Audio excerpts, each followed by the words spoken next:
Basically ਇਹ ਜਿਹੜਾ ਸਿੰਚਾਈ ਘੁਟਾਲਾ ਹੈ ਇਹ ਕਿੱਥੋਂ ਕਦੋਂ ਸ਼ੁਰੂ ਹੁੰਦਾ ਹੈ, ਕਿਹੜੇ ਪੀਰੀਅਡ ਦਾ ਹੈ ਤੇ ਕਿਸ ਤਰ੍ਹਾਂ ਹੈ, ਸਾਰਾ ਕੁਝ ਕੀ ਹੈ ਇਹਦੇ ਵਿੱਚ। ਗੁਰਿੰਦਰ ਸਿੰਘ ਈਲਿਸ ਪਾਪਾ ਨਾਂ ਦਾ ਠੇਕੇਦਾਰ ਹੈ, ਜਿਹਨੂੰ ਕਿ ਇਰੀਗੇਸ਼ਨ ਦੇ ਠੇਕੇ, ਇਰੀਗੇਸ਼ਨ ਐਂਡ ਡਰੇਨੇਜ ਦੇ ਠੇਕੇ ਸਰਕਾਰੀ ਰੇਟਾਂ ਤੋਂ 50% ਵੱਧ ਰੇਟਾਂ ਤੇ ਦਿੱਤੇ ਜਾ ਰਹੇ ਹਨ। ਉਹ ਉਹਨਾਂ ਦੀ FIR ਮੁਤਾਬਕ ਇੱਕ ਮੁਲਾਂਕਣ ਕੀਤਾ ਗਿਆ ਵੀ ਇਹ ਠੇਕੇ ਕਰੀਬ ਘਪਲਾ ਜੋ ਬਣਦਾ ਉਹ 1000 ਕਰੋੜ ਰੁਪਏ ਦਾ ਘਪਲਾ ਹੈ। ਉਹਦੇ ਵਿੱਚ ਵਿਜੀਲੈਂਸ ਦੀ ਰਿਪੋਰਟ ਦੇ ਮੁਤਾਬਕ ਇੱਕ FIR ਦਰਜ ਕੀਤੀ ਗਈ 2017 ਦੇ ਵਿੱਚ। ਉਸ FIR ਦੇ ਵਿੱਚ ਕਰੀਬ 14 ਚਲਾਨ ਪੇਸ਼ ਕੀਤੇ ਗਏ, ਜਿਹਦੇ ਵਿੱਚ ਮੁੱਖ ਦੋਸ਼ੀ ਪਾਏ ਗਏ chief engineer, superintending engineer, executive engineer, sub division engineer, junior engineer, ਹੋਰ ਛੋਟੇ ਡਿਪਾਰਟਮੈਂਟ ਦੇ ਕਰਿੰਦੇ ਜੀ ਉਹਨਾਂ ਦੇ ਖਿਲਾਫ ਚਲਾਨ ਦਿੱਤੇ ਗਏ। ਯਾਨੀ ਕਿ 500 ਕਰੋੜ ਦਾ ਘਪਲਾ ਤਾਂ ਪਹਿਲਾਂ ਹੀ ਆ ਗਿਆ ਨਾ, ਕਿ 500 ਕਰੋੜ ਦਾ ਕੰਮ 1000 ਕਰੋੜ ਚ ਜਿਹੜਾ ਆਵੰਟਨ ਕਰਤਾ ਉਹਦਾ, ਤੇ 500 ਕਰੋੜ ਦਾ ਪਹਿਲਾਂ ਹੀ ਫਾਇਦਾ ਪਹੁੰਚਾਤਾ। ਉਹ ਪੈਸੇ ਦਾ ਹਿਸਾਬ ਤਾਂ ਦਿੱਤਾ ਨਾ ਗੁਰਿੰਦਰ ਸਿੰਘ ਨੇ। ਇਹ ਨਹੀਂ, ਇਹ ਪਤਾ ਨਹੀਂ ਆਪਦੇ ਕੋਲੋਂ ਦਿੰਦਾ ਜਾਂ ਆਪਣੀ ਕਮਾਈ ਚੋਂ ਦਿੰਦਾ ਰਿਹਾ, that is a matter of investigation. 5.5 crore 7 crore ਰਕਮ ਉਹ ਆ ਰਹੀ ਹੈ ਜੀ। ਇਸੇ ਤਰ੍ਹਾਂ ਮੈਂ ਕਾਨ ਸਿੰਘ ਪੰਨੂ ਜੀ ਨੂੰ 5 ਕਰੋੜ ਰੁਪਇਆ ਦਿੱਤਾ। ਇਸੇ ਤਰ੍ਹਾਂ ਸਰਦਾਰ ਜਨਮੇਜਾ ਸਿੰਘ ਸੇਖੋਂ ਉਸ ਵੇਲੇ ਦੇ ਸਿੰਚਾਈ ਮੰਤਰੀ ਸਨ, ਉਹਨਾਂ ਨੂੰ ਤੇ ਉਹਨਾਂ ਦੇ PA ਨੂੰ 5 ਕਰੋੜ ਦਿੱਤਾ। ਇਸੇ ਤਰ੍ਹਾਂ ਢਿੱਲੋਂ ਸਾਹਿਬ ਸਨ ਮੰਤਰੀ, ਉਹਨਾਂ ਤੋਂ ਬਾਅਦ ਬਣੇ ਸਿੰਚਾਈ, ਹਾਂਜੀ, ਉਹਨਾਂ ਨੂੰ ਤੇ ਉਹਨਾਂ ਦੇ PA ਨੂੰ ਮੈਂ 5.5 ਕਰੋੜ ਦੇ ਕਰੀਬ। 1000 ਕਰੋੜ ਦੇ ਕੰਮ ਤਾਂ ਗੁਰਿੰਦਰ ਸਿੰਘ ਏਲੀਅਸ ਪਾਪਾ ਨੂੰ ਦੇ ਦਿੱਤੇ ਗਏ। ਤਾਂ ਉਸ ਵਾਸਤੇ ਉਸ ਵਾਸਤੇ ਓਪਨ ਬਿਡ ਹੋਈ ਸੀ, ਆਨਲਾਈਨ ਟੈਂਡਰ ਮੰਗੇ ਗਏ ਸੀ। ਤਾਂ ਜਿਹੜੇ ਹੋਰ ਠੇਕੇਦਾਰ ਨੇ ਇਸ ਕੰਮ ਨੂੰ ਕਰਨ ਵਾਲੇ, ਉਹ ਕੀ ਕਰ ਰਹੇ ਸੀ, ਤਾਂ ਉਹਨਾਂ ਨੂੰ ਉਹ ਕਿਵੇਂ ਬਾਹਰ ਹੋਏ ਰੇਸ ਤੋਂ? ਇਹ ਇੱਕ ਜਾਂਚ ਦਾ ਵਿਸ਼ਾ ਹੈਗਾ। ਅੱਗੇ ਛੋਟੇ ਠੇਕੇਦਾਰ ਕੋਈ 20 ਲੱਖ ਦਾ, 10 ਲੱਖ ਦਾ, 15 ਲੱਖ ਦਾ, 25 ਲੱਖ ਦਾ, 50 ਲੱਖ ਦਾ, ਕਰੋੜ ਦਾ, 2 ਕਰੋੜ ਦਾ, 100 ਕਰੋੜ ਦਾ, ਇਸ ਤਰ੍ਹਾਂ ਠੇਕੇ ਹੁੰਦੇ ਸਨ। ਲੇਕਿਨ ਉਸ ਸਰਕਾਰ ਵੇਲੇ ਇੱਕ ਅਜਿਹੀ ਪਾਲਿਸੀ ਬਣਾਈ ਗਈ ਜਿਹੜੀ ਅੱਗੇ ਜਾਂਚ ਦਾ ਵਿਸ਼ਾ, ਜਿੱਥੇ ਜਾਂਚ ਨਹੀਂ ਹੋ ਰਹੀ। ਐਂਟਰ ਇਸ ਤਰ੍ਹਾਂ ਹੋਇਆ ਵੀ ਜਿਸ ਦਿਨ ਗੁਰਿੰਦਰ ਸਿੰਘ ਈਲਿਸ ਪਾਪਾ ਨੂੰ ਗ੍ਰਿਫਤਾਰ ਕੀਤਾ ਜਾ ਰਿਹਾ ਜੀ, ਉਸ ਤੋਂ ਇੱਕ ਦਿਨ ਪਹਿਲਾਂ ਗੁਰਿੰਦਰ ਸਿੰਘ ਨੇ 2 ਬੈਂਕਾਂ ਦੇ ਵਿੱਚੋਂ 100 ਕਰੋੜ ਰੁਪਇਆ ਕੈਸ਼ ਵਿਡਰਾਅ ਕਰ ਲਿਆ ਸੀ। 8-10 ਮਹੀਨੇ ਲੰਘਣ ਬਾਅਦ ਜਦੋਂ ਕੁਝ ਵੀ ਨਾ ਹੋਇਆ, ਫਿਰ ਅਸੀਂ ਉਹਨੂੰ ਲੀਗਲ ਨੋਟਿਸ ਦਿੱਤਾ, ਰਿਮਾਈਂਡਰ ਦਿੱਤਾ, ਫਿਰ ਰਿਮਾਈਂਡਰ ਦਿੱਤਾ, ਫਿਰ ਕੁਝ ਨਾ ਆਇਆ। ਫਿਰ ਅਸੀਂ ਕੰਟੈਂਪਟ ਪਾਈ ਵੀ ਇਹਨਾਂ ਨੇ 4 ਹਫ਼ਤੇ ਦੀ ਅੰਡਰਟੇਕਿੰਗ ਦਿੱਤੀ ਹੈ, ਕੁਝ ਕਾਰਨ ਉਹਦੇ ਤੇ ਕੁਝ ਨਹੀਂ ਕੀਤਾ ਗਿਆ। ਫਿਰ ਵਨ ਫਾਈਨ ਮਾਰਨਿੰਗ ਉਹਨਾਂ ਨੇ ਆ ਕੇ ਸਟੇਟਮੈਂਟ ਦਿੱਤੀ ਜੀ ਅਸੀਂ ਇਹਨਾਂ ਨੂੰ ਸੈਂਕਸ਼ਨ ਟੂ ਪ੍ਰੋਸੀਕਿਊਟ। ਜਿਹੜੀ ਇਹ ਸੈਂਕਸ਼ਨ ਟੂ ਪ੍ਰੋਸੀਕਿਊਟ ਦੀ ਜਿਹੜੀ ਉਹਨਾਂ ਨੇ ਇਹ ਦਿੱਤੀ ਹੈ, ਸਟੇਟਮੈਂਟ ਦਿੱਤੀ ਹੈ, ਇਹ ਕੈਪਟਨ ਅਮਰਿੰਦਰ ਸਿੰਘ ਦੀ ਸਰਕਾਰ ਵੇਲੇ ਗਈ, ਚਰਨਜੀਤ ਸਿੰਘ ਚੰਨੀ ਦੀ ਸਰਕਾਰ ਵੇਲੇ ਗਈ, ਜਾਂ ਭਗਵੰਤ ਸਿੰਘ ਮਾਨ ਦੀ ਸਰਕਾਰ ਵੇਲੇ? ਭਗਵੰਤ ਸਿੰਘ ਮਾਨ ਦੀ ਸਰਕਾਰ ਨੇ ਆ ਕੇ ਕੀਤਾ ਸਾਰਾ ਕੁਝ। ਆ ਕੇ ਉਹਨਾਂ ਨੇ ਕਿਹਾ ਜੀ ਅਸੀਂ ਇਹਨਾਂ ਨੂੰ ਸੈਂਕਸ਼ਨ ਟੂ ਇਨਵੈਸਟੀਗੇਟ ਦੇ ਦਿੱਤੀ। ਦੈਨਿਕ ਸਵੇਰਾ TV ਵੇਖ ਰਹੇ ਸਾਰੇ ਦਰਸ਼ਕਾਂ ਦਾ ਸਵਾਗਤ ਹੈ। ਦਰਸ਼ਕੋ, ਪੰਜਾਬ ਨੂੰ ਆਪਾਂ ਜਿਸ ਤਰ੍ਹਾਂ ਕਹਿੰਦੇ ਆ ਕਿ ਦਰਿਆਵਾਂ ਦੀ ਧਰਤੀ ਹੈ, ਜੇਕਰ ਇੱਕ ਨਵੀਂ ਭਾਸ਼ਾ 'ਚ ਇਹ ਕਹਿ ਲਈਏ ਕਿ ਘੁਟਾਲਿਆਂ ਦੀ ਵੀ ਧਰਤੀ ਹੈ, ਤਾਂ ਇਸ 'ਚ ਕੋਈ ਅਤਕਥਨੀ ਨਹੀਂ ਹੋਏਗੀ। ਆਪਾਂ ਪਿਛਲੀਆਂ 5, 6, 7 ਸਰਕਾਰਾਂ ਦੇ ਵਿੱਚ ਕੋਈ ਨਾ ਕੋਈ 2-4 ਐਸੇ ਘੁਟਾਲੇ ਜ਼ਰੂਰ ਹੁੰਦੇ ਆਏ ਨੇ, ਜਿਨ੍ਹਾਂ ਦਾ ਸਾਈਜ਼, ਘੁਟਾਲੇ ਦਾ ਸਾਈਜ਼ ਯਾਨੀ ਕਿ ਕਿੰਨੇ ਕਰੋੜ ਦਾ ਘੁਟਾਲਾ ਹੈ, ਕਿੰਨੇ ਰੁਪਈਆਂ ਦਾ ਘੁਟਾਲਾ ਹੋਇਆ ਹੈ, ਉਹ ਸੈਂਕੜਿਆਂ 'ਚ, ਹਜ਼ਾਰਾਂ 'ਚ ਹੁੰਦਾ ਹੈ। ਭਾਵੇਂ ਤੁਸੀਂ ਤਾਜ਼ਾ ਜਿਹੜਾ ਮੋਹਾਲੀ ਦਾ ਆਨੰਦ ਲੈਂਪਸ ਲਿਮਟਿਡ ਦਾ ਘੁਟਾਲਾ ਦੇਖ ਲਓ, 600-700 ਕਰੋੜ ਸਾਈਜ਼ ਬਣਦਾ ਹੈ। ਹੋਰ ਕਈ ਘੁਟਾਲੇ ਨੇ, ਉਹ ਹੁਣ ਸੈਂਕੜਿਆਂ, ਹਜ਼ਾਰਾਂ 'ਚ ਘੁਟਾਲੇ ਹੁੰਦੇ ਨੇ। ਆਪਾਂ ਇਹਨਾਂ 'ਚੋਂ ਇੱਕ ਘੁਟਾਲਾ ਬਹੁਤ ਚਰਚਿਤ ਹੈ, ਉਹ ਹੈ ਪੰਜਾਬ ਦਾ ਸਿੰਚਾਈ ਘੁਟਾਲਾ, ਜੋ ਕਿ ਸਾਲ 2007 ਤੋਂ 2012 ਤੱਕ ਤੇ ਫਿਰ 2012 ਤੋਂ 2017 ਤੱਕ ਰਹੀ ਪ੍ਰਕਾਸ਼ ਸਿੰਘ ਬਾਦਲ ਦੀ ਅਗਵਾਈ ਵਾਲੀ ਅਕਾਲੀ ਦਲ ਤੇ ਭਾਰਤੀ ਜਨਤਾ ਪਾਰਟੀ ਦੇ ਗਠਜੋੜ ਦੀ ਸਰਕਾਰ ਦੌਰਾਨ ਹੋਇਆ। ਇਹ ਸਿੰਚਾਈ ਘੁਟਾਲਾ ਕਿਹਾ ਜਾਂਦਾ ਹੈ ਕਿ ਇਸ 'ਚ ਇੱਕ ਠੇਕੇਦਾਰ ਨੂੰ 1000 ਕਰੋੜ ਦੇ ਕੰਮ ਦਿੱਤੇ ਗਏ ਨੇ। ਤਾਂ ਬੇਸਿਕਲੀ ਇਹਦਾ ਇੱਕ ਸਾਈਜ਼, ਹਾਲਾਂਕਿ 1000 ਕਰੋੜ ਬਣਦਾ ਹੈ, ਪਰ ਜੋ ਇਹਦੇ ਤੱਥ ਬੋਲਦੇ ਨੇ ਉਹ ਸ਼ਾਇਦ ਇਹ ਕਈ ਹੋਰ 100, ਕਈ ਹੋਰ 1000 ਕਰੋੜ ਤੱਕ ਜਾਂਦਾ ਹੈ। ਅੱਜ ਬੜੀ ਧਿਆਨ ਨਾਲ ਇਹ ਤੁਸੀਂ ਪ੍ਰੋਗਰਾਮ ਦੇਖਣਾ ਹੈ, ਕਿਉਂਕਿ ਅਸੀਂ ਇਸ 10-15 ਮਿੰਟ ਵਿੱਚ ਹੀ ਇਸ ਘੁਟਾਲੇ ਦੇ ਵਿੱਚ ਵਿਜੀਲੈਂਸ ਨੇ ਤੇ ਇਨਫੋਰਸਮੈਂਟ ਡਾਇਰੈਕਟੋਰੇਟ ਨੇ ਜਾਂਚ ਕਰਕੇ ਕੀ ਫਾਈਂਡਿੰਗਸ ਕੀਤੀਆਂ ਨੇ, ਉਹਨਾਂ ਦੇ ਦਾਅਵੇ ਕੀ ਨੇ, ਉਹਨਾਂ ਰਾਹੀਂ ਅਸੀਂ ਸਾਰਾ ਕੁਝ ਬਿਆਨ ਕਰਨ ਜਾ ਰਹੇ ਹਾਂ। ਕੌਣ ਜ਼ਿੰਮੇਵਾਰ ਰਹੇ ਨੇ ਤੇ ਕਿਸ ਤਰ੍ਹਾਂ ਇਸ ਘੁਟਾਲੇ ਨੂੰ ਅੰਜਾਮ ਦਿੱਤਾ ਗਿਆ ਹੈ, ਤੇ ਇਹ ਜਿਹੜੀ ਮੌਜੂਦਾ ਸਰਕਾਰ ਹੈ ਆਮ ਆਦਮੀ ਪਾਰਟੀ ਦੀ, ਭਗਵੰਤ ਸਿੰਘ ਮਾਨ ਦੀ ਅਗਵਾਈ ਵਾਲੀ, ਇਹ ਸਰਕਾਰ ਇਸ 'ਚ ਕੀ ਕਰ ਰਹੀ ਹੈ। ਇਸ ਸਰਕਾਰ ਤੋਂ ਹਾਲਾਂਕਿ ਇੱਕ ਕੁਤਾਹੀ ਜਾਂ ਉਕਾਈ ਹੋਈ ਹੈ ਕਿ ਜਿਹੜੀ ਉਹਨਾਂ ਨੇ ਜਾਂਚ ਦਾ ਹੁਕਮ ਦਿੱਤਾ ਹੈ ਉਸ 'ਚ ਜਾ ਕੇ ਅਦਾਲਤ ਵਿੱਚ ਜਾ ਕੇ ਸਰਕਾਰ ਨੂੰ ਸੁਧਾਈ ਕਰਨੀ ਪਈ ਹੈ। ਆਪਾਂ ਇਹ ਵੀ ਜਾਣਾਂਗੇ ਕਿ ਇਸ ਸਰਕਾਰ ਤੋਂ ਉਕਾਈ ਜਾਣਬੁੱਝ ਕੇ ਹੋਈ ਹੈ ਜਾਂ ਫਿਰ ਸੱਚੀ ਮੁੱਚੀ ਹੀ ਉਹ ਜਿਹੜੀ 7 ਹੋਈ ਉਕਾਈ ਸੀ। ਮੇਰੇ ਨਾਲ ਬਲਤੇਜ ਸਿੰਘ ਸਿੱਧੂ ਐਡਵੋਕੇਟ ਬਣੇ ਹੋਏ ਨੇ। ਸਤਿ ਸ਼੍ਰੀ ਅਕਾਲ ਜੀ ਸਿੱਧੂ ਸਾਹਿਬ। ਸਤਿ ਸ਼੍ਰੀ ਅਕਾਲ ਜੀ। ਸਿੱਧੂ ਸਾਹਿਬ ਨੇ ਇਸ ਮਾਮਲੇ ਨੂੰ ਮੀਡੀਆ 'ਚ ਆਉਣ ਤੋਂ ਬਾਅਦ ਇਸ ਮਾਮਲੇ ਦੇ ਵਿੱਚ ਇੱਕ PIL ਜਿਹੜੀ ਦਾਖਲ ਕੀਤੀ ਸੀ ਪੰਜਾਬ ਅਤੇ ਹਰਿਆਣਾ ਹਾਈ ਕੋਰਟ 'ਚ, ਉਹ ਜਾਰੀ ਹੈ। ਉਸ ਤਹਿਤ ਜਦੋਂ ਜਿਹੜੀ ਪਿਛਲੀ ਕੈਪਟਨ ਅਮਰਿੰਦਰ ਸਿੰਘ ਦੀ ਅਗਵਾਈ ਵਾਲੀ ਪੰਜਾਬ ਸਰਕਾਰ ਸੀ ਉਸ ਨੂੰ ਜਾਂਚ ਕਰਨ ਦੇ ਹੁਕਮ ਦਿੱਤੇ ਗਏ ਤਾਂ ਉਹ ਜਾਂਚ ਦੇ ਬਾਰੇ ਹਾਈ ਕੋਰਟ ਦੇ ਹੁਕਮਾਂ ਦੀ ਸਹੀ ਤਰ੍ਹਾਂ ਪਾਲਣਾ ਨਹੀਂ ਹੋਈ ਤਾਂ ਹੱਤਕ ਪਟੀਸ਼ਨ ਜਿਹੜੀ ਪਾਈ ਸੀ, ਕੰਟੈਂਪਟ ਪਟੀਸ਼ਨ, ਉਹ ਇਸ ਵਕਤ ਉਹਦੀ ਪੈਰਵੀ ਜਿਹੜੀ ਹੈਗੀ ਨੇ ਸਿੱਧੂ ਸਾਹਿਬ ਕਰ ਰਹੇ ਨੇ। ਸਿੱਧੂ ਸਾਹਿਬ, ਆਪਾਂ ਸ਼ੁਰੂ ਕਰਦੇ ਹਾਂ। ਬੇਸਿਕਲੀ ਇਹ ਜਿਹੜਾ ਸਿੰਚਾਈ ਘੁਟਾਲਾ ਹੈ ਇਹ ਕਿੱਥੋਂ ਕਦੋਂ ਸ਼ੁਰੂ ਹੁੰਦਾ ਹੈ, ਕਿਹੜੇ ਪੀਰੀਅਡ ਦਾ ਹੈ ਤੇ ਕਿਸ ਤਰ੍ਹਾਂ ਹੈ, ਸਾਰਾ ਕੁਝ ਕੀ ਹੈ ਇਹਦੇ ਵਿੱਚ? ਨੀਲ ਜੀ, ਸਭ ਤੋਂ ਪਹਿਲਾਂ ਤਾਂ ਮੇਰਾ ਨੀਲ ਜੀ ਦਾ, ਤੁਹਾਡਾ ਔਰ ਦੈਨਿਕ ਸਵੇਰਾ ਦੀ ਟੀਮ ਦਾ ਔਰ ਸਾਰੇ ਸਰੋਤਿਆਂ ਦਾ ਜੀ ਬਹੁਤ ਬਹੁਤ ਸਤਿਕਾਰ ਤੇ ਪਿਆਰ ਭਰੀ ਸਤਿ ਸ੍ਰੀ ਸਤਿ ਸ਼੍ਰੀ ਅਕਾਲ ਜੀ। ਜਿਹੜਾ ਇਹ ਤੁਸੀਂ ਵਿਸ਼ਾ ਉਠਾਇਆ ਹੈ ਬੜਾ ਅਹਿਮ ਮੁੱਦਾ ਹੈ ਜੀ, ਸਾਡੇ ਵਾਸਤੇ, ਸਮਾਜ ਵਾਸਤੇ, ਪੰਜਾਬ ਸਰਕਾਰ ਵਾਸਤੇ ਐਂਡ ਐਡਮਿਨਿਸਟ੍ਰੇਸ਼ਨ ਆਫ ਜਸਟਿਸ ਵਾਸਤੇ। ਹੋਇਆ ਕਿ ਜਿਸ ਤਰ੍ਹਾਂ ਤੁਸੀਂ ਦੱਸਿਆ, ਡਿਊਰਿੰਗ ਦੀ ਅਕਾਲੀ BJP ਗਵਰਨਮੈਂਟ ਇੱਕ ਇਰੀਗੇਸ਼ਨ ਸਕੈਮ ਹੋਇਆ। ਉਸ ਇਰੀਗੇਸ਼ਨ ਸਕੈਮ ਦੇ ਵਿੱਚ ਵਿਜੀਲੈਂਸ ਨੂੰ ਕਿਤੋਂ ਪਤਾ ਲੱਗਿਆ, ਉਹਨਾਂ ਨੇ ਸੋਰਸ ਰਿਪੋਰਟ ਤਿਆਰ ਕੀਤੀ, ਭਰੋਸੇਯੋਗ ਸੂਤਰਾਂ ਤੋਂ ਉਹਨਾਂ ਨੂੰ ਪਤਾ ਲੱਗਿਆ ਘਪਲੇਬਾਜ਼ੀ ਹੋ ਰਹੀ ਹੈ।